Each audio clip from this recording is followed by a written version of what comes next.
Portanto, esta exposição surge, no fundo, com as comemorações, os 100 anos do início da Primeira Guerra Mundial, mas aqui em Lanholas ela aparece, através do professor Luís Guerreiro, de que forma?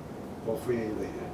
Pois, a ideia foi simplesmente esta, dispondo de um espaço onde poderia montar uma pequena exposição sobre a Primeira Guerra Mundial, de que dispunha, digamos, um bom acervo de imagens e também um importante acervo de material bibliográfico.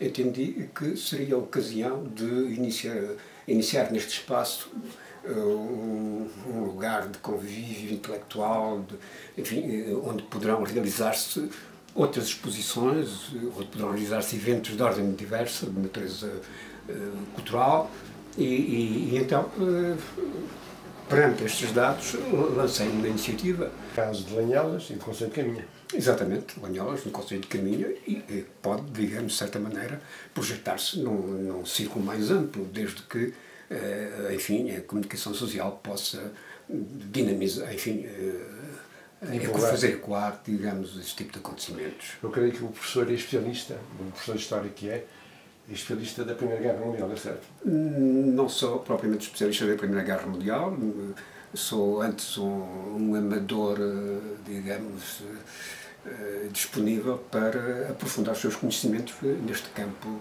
do saber histórico.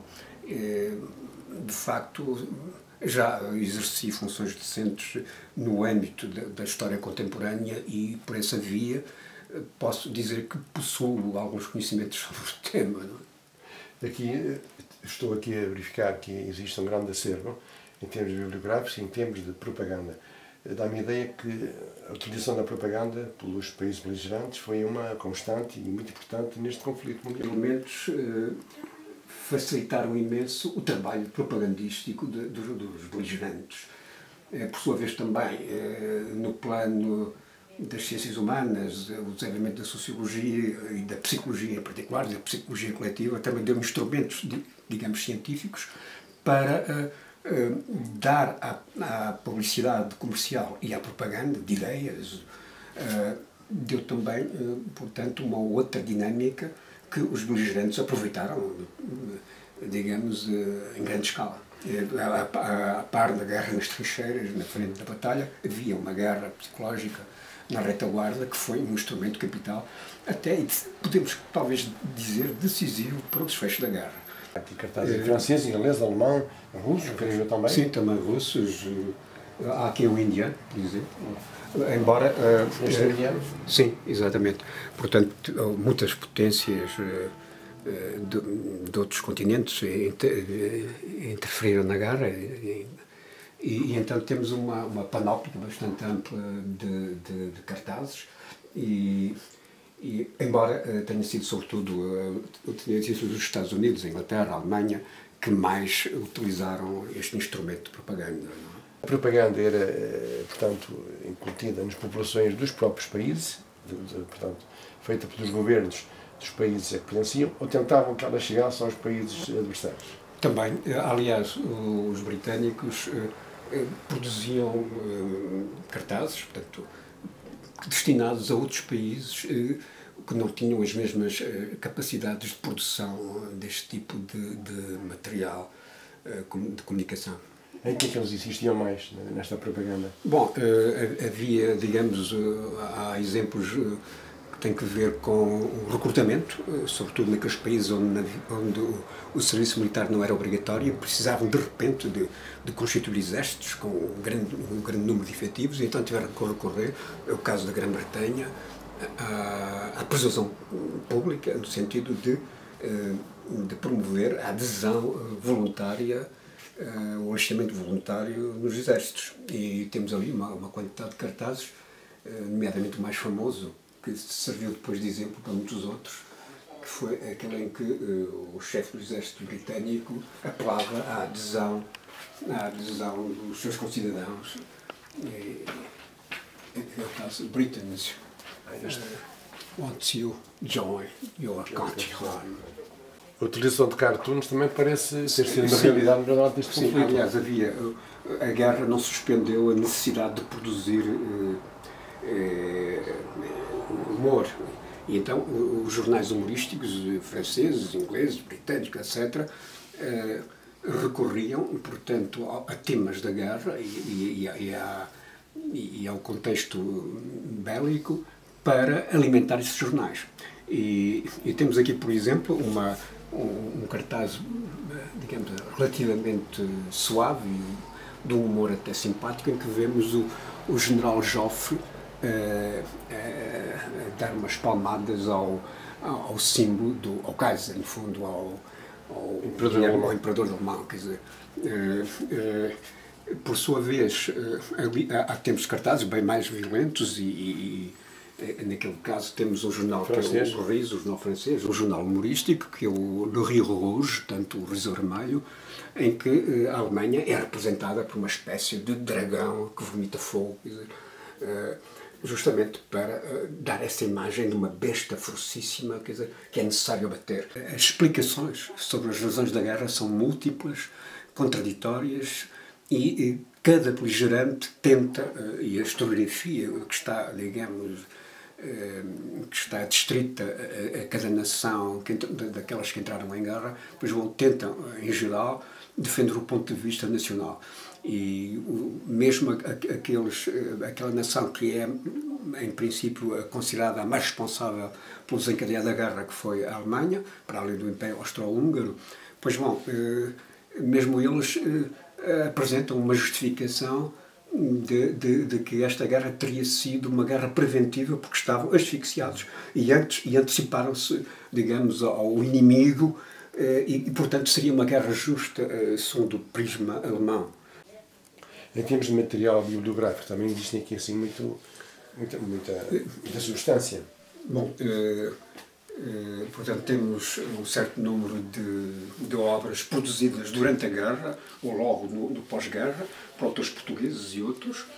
Temos ali, por exemplo, um balanço da guerra feito por um dos grandes protagonistas, que foi Clemenceau, Grandeur et misère d'une victoire, onde ele faz um balanço do que foi, por parte dos vencedores, essa experiência da guerra.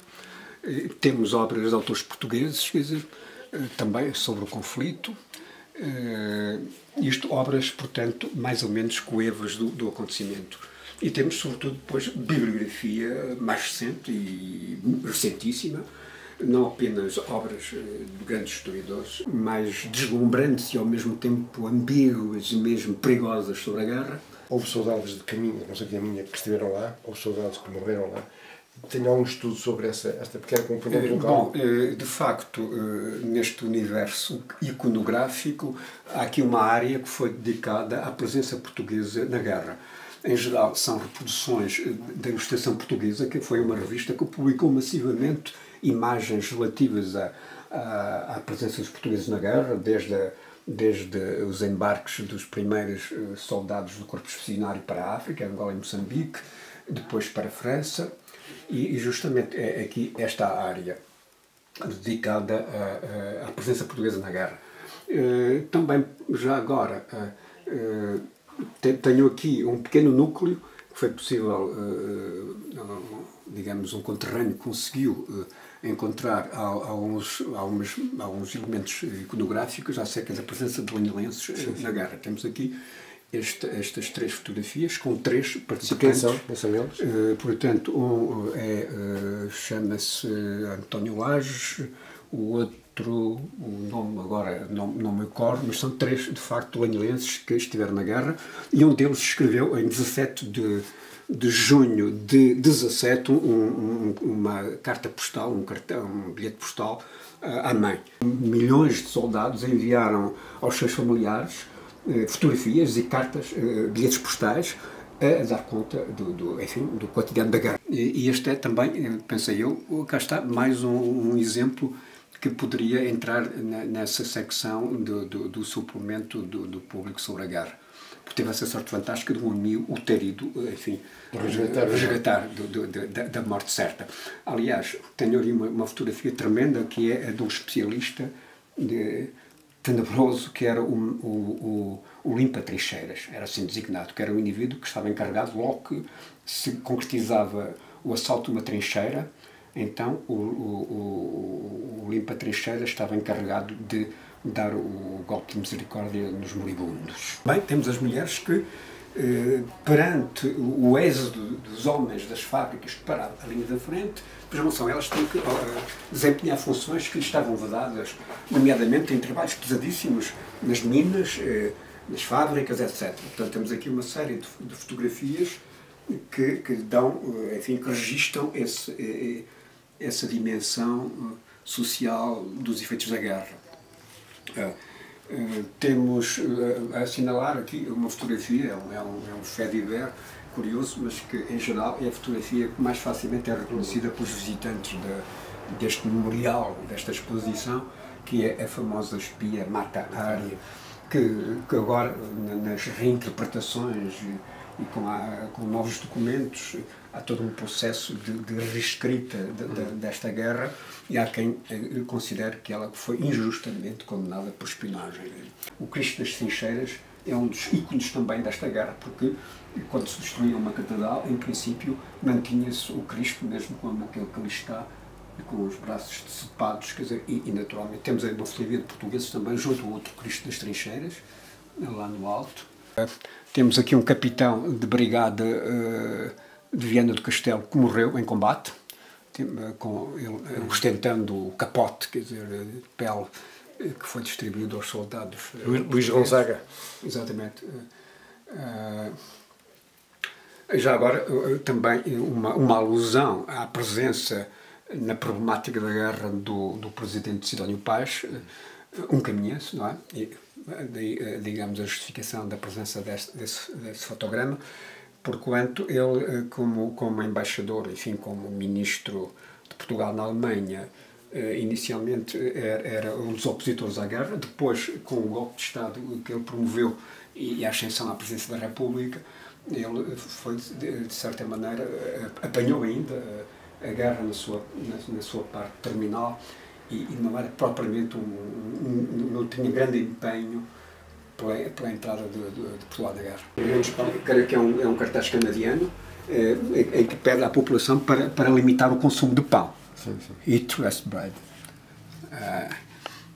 Temos, por exemplo, aqui também, estes aqui diz respeito ao consumo do vinho, portanto é necessário restringir o consumo do vinho, porquanto, aliás, era um dos, digamos, dos ingredientes que permitia levantar o moral das tropas, o vinho e o tabaco. Também, outro ali, também pede aos fumadores para que limitem os seus consumos, para que haja, digamos, provisão suficiente para alimentar as trincheiras de tabaco. E outros exemplos, não é? Ali em relação ao consumo de peixe, etc. Nas fotografias temos aqui uma curiosa, que é esta aqui, daquelas que eu acho bastante curiosa, porque são soldados alemães que estão a prestar homenagem a um aviador britânico que tinham acabado de abater. Mas é já, digamos, uma atitude, digamos, que ultrapassa as divisões nacionalistas, é mais a solidariedade dos especialistas da guerra, que, reconhecendo o valor do inimigo, depois prestam-lhe homenagem, quer dizer, e é o caso desse fotograma. Um dos aspectos mais tenebrosos do armamento usado nesta guerra foi o uso massivo dos gases tóxicos, nomeadamente do gás mostarda, que deu origem ao desenvolvimento das máscaras que poderiam preservar da morte os soldados e os animais, que esquece que certo tipo de animais como os cães, os cavalos e os pombos foram usados massivamente nesta guerra. Centenas de milhares de animais foram abatidos e foram também usados para diferentes fins, nomeadamente o uso dos pombos correios, que apesar da existência já de aviação, de aeroplanos que serviam para fazer o reconhecimento dos campos de batalha, depois vão os pombos correios, e apesar da existência da telegrafia, que também começou a ser desenvolvida nesta guerra, depois vão os pombos correios, foram usados massivamente. Esta fotografia aqui representa também um quadro terrível. Está a referir-se a... Esta aqui em frente. Bom, esta em frente era a necessidade de fazer a limpeza da trincheira, nomeadamente eliminar os ratos que proliferavam. Para além do sofrimento físico, para além das mutilações e da morte, os soldados estavam sujeitos a uma pressão psicológica constante e muitos não tinham resistência psíquica suficiente para aguentarem o cotidiano da guerra. Uma das tecnologias que alterou profundamente o modelo tradicional da guerra foi a utilização dos aeroplanos, inicialmente apenas para reconhecimento do campo de batalha, mas rapidamente também para o combate. No momento inicial, com muito pouca eficácia, mas o desenvolvimento da tecnologia que permitiu sincronizar a pilotagem do aeroplano e, portanto, a realização do tiro, depois veio a tornar, digamos, o aeroplano, digamos, um elemento decisivo desta guerra. Temos, então, nesta área, um conjunto de cartazes que dizem respeito à presença da Marinha de Guerra nesta guerra, neste conflito. Temos cartazes britânicos, franceses e alemães que dizem respeito ao recrutamento de homens e mulheres para a Marinha, outros aludem ao próprio combate naval.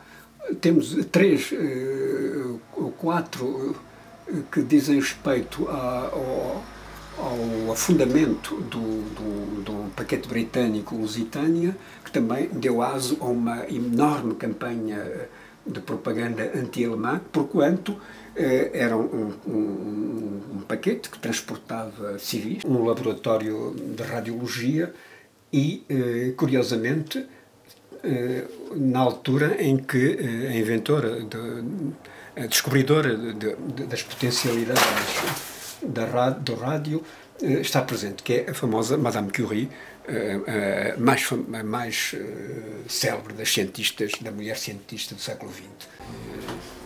Também temos aqui vários jornais da Galiza e espanhóis, onde se faz referência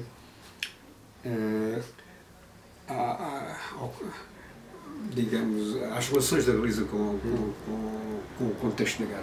Embora a Espanha não tivesse participado nesta guerra, o que é certo é que o Porto de Vigo, pelas suas condições, foi muito usado pelos beligerantes em função de diferentes necessidades. Encontramos uma cronologia da guerra, encontramos vários textos em que se procura dar uma explicação da eclosão desta guerra. Aqui temos fotografias que, de certo modo, homenageiam Jean Jaurès, que foi o líder do Partido Socialista francês que mais lutou no campo pacifista para impedir que a guerra pudesse acontecer, embora tivesse sido assassinado uns dias antes da invasão da Bélgica pelos alemães. Aqui temos uma reprodução das páginas que o jornal francês Libération consagrou Jean Jaurès no dia 31 de julho, o ano do centenário do seu assassinato.